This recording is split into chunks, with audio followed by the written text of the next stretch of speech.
عينوا يا أصحابنا، عينوا أين راقدها في المستشفى رقود بعد العملية وقبل العملية، وحبينا منشور أصحابنا والكل وناشدنا. طيب، ولا من زارنا ولا من قال مالك.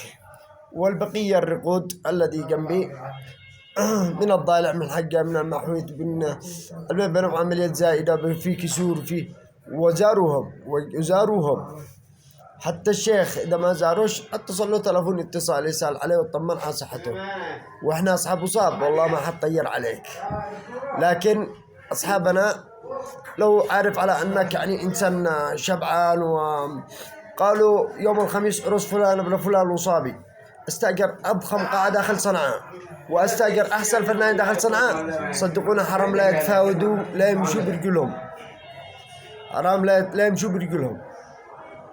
يعني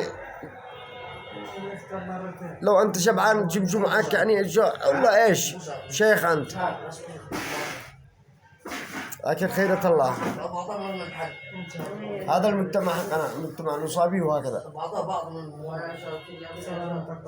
والله ما غير جاء واحد معي نفعنا، توقع على العملية وجزاه الله ألف خير الجزاء، وما يبقى إلا المعروف.